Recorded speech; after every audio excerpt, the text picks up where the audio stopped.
ಕಲಬುರಗಿ ನಗರದ ಚಂದ್ರಕಾಂತ್ ಪಾಟೀಲ್ ಸೆಂಟ್ರಲ್ ಸ್ಕೂಲಲ್ಲಿ ಒಂದು ಥ್ರೆಟ್ ಇಮೇಲ್ ಬಂದಿದೆ. ಅದರಲ್ಲಿ ಬೇಸಿಕಲಿ ಸಬ್ಜೆಕ್ಟಲ್ಲಿ ಮಾತ್ರ ಥ್ರೆಟ್ ಬಗ್ಗೆ ಇದೆ. ಒಂದು RDX ಸೂಸೈಡ್ ಬ್ಲಾಸ್ಟ್ ಮಾಡ್ತೀವಿ ಬಿಫೋರ್ 145 ಒಳಗಡೆ ಇರುವಂಥ ಬಾಡಿ ಏನಿದೆ, ಆ ಇಮೇಲ್ ಬಾಡಿ ಎಲ್ಲ ಕಂಪ್ಲೀಟ್ ತಮಿಳು ಭಾಷೆಯಲ್ಲಿದೆ ಮತ್ತು ಅದರಲ್ಲಿರುವ ಕಂಟೆಂಟ್ ನಾವು ಟ್ರಾನ್ಸ್ಲೇಟ್ ಮಾಡಿ ಓದಿದಾಗ ಕಂಪ್ಲೀಟ್ ಅದು ತಮಿಳುನಾಡು ಪಾಲಿಟಿಕ್ಸ್ ಬಗ್ಗೆ ಮತ್ತು DMK ಪಕ್ಷದ ಬಗ್ಗೆ ಇರುವಂಥದ್ದು ಇದೆ. ಅದರಲ್ಲಿ ಯಾವುದೇ ಭಯಪಡುವಂಥದ್ದಿಲ್ಲ.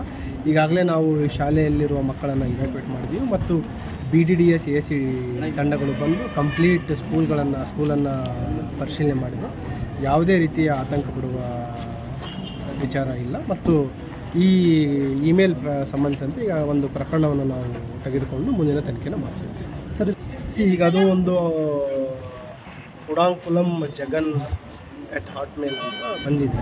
ಅದು ಎಲ್ಲಿಂದ ಕಳಿಸಿದ್ದಾರೆ ಮತ್ತು ಯಾವ ಉದ್ದೇಶಕ್ಕೆ ಕಳಿಸಿದ್ದಾರೆ, ಪ್ರಾಥಮಿಕವಾಗಿ ನೋಡಿದರೆ ಇದು ಕಂಪ್ಲೀಟ್ ಒಂದು ತಮಿಳುನಾಡು ಸ್ಟೇಟಿಗೆ ಇರುವಂಥದ್ದಿದೆ. ರ್ಯಾಂಡಮ್ ಆಗಿ ಮಿಸ್ಪ್ಲೇಸ್ಡ್ ಇಮೇಲ್ ಥರ ಪ್ರೈಮಾ ಫೇಸಿ ಕಾಣಿಸ್ತಾ ಇದೆ. ಬಟ್ ಆದರೂ ನಾವು ಟೆಕ್ನಿಕಲ್ ಇನ್ವೆಸ್ಟಿಗೇಷನ್ ಮಾಡಿ ಎಲ್ಲಿಂದ ಕಳಿಸಿದ್ರೆ ಅನ್ನೋದ್ರ ಬಗ್ಗೆನೂ ಚೆಕ್ ಮಾಡ್ತೀವಿ ಮತ್ತು ಈಗಾಗಲೇ ನಾನು ತಮಿಳುನಾಡು ಕೌಂಟರ್ ಪಾರ್ಟ್ಸ್ ಯಾರು ಇಂಟಲ್ಲಿದ್ದಾರೆ ಅವರಿಗೂ ಕೂಡ ಮಾಹಿತಿ ತಿಳಿಸಿದ್ದೀವಿ. ಅಲ್ಲಿನೂ ಕೂಡ ನಾವು ಇದ್ರ ಬಗ್ಗೆ ಮಾಹಿತಿ ಶೇರ್ ಮಾಡ್ತೀವಿ. ಪ್ರಾಥಮಿಕ ತನಿಖೆಯಲ್ಲಿ ಏನಾದರೂ ಕಂಡು ಬಂದಿದೆಯಾ ಸರ್?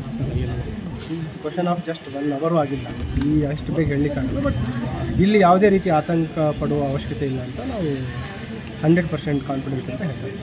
ಸರಿ ಸರ್.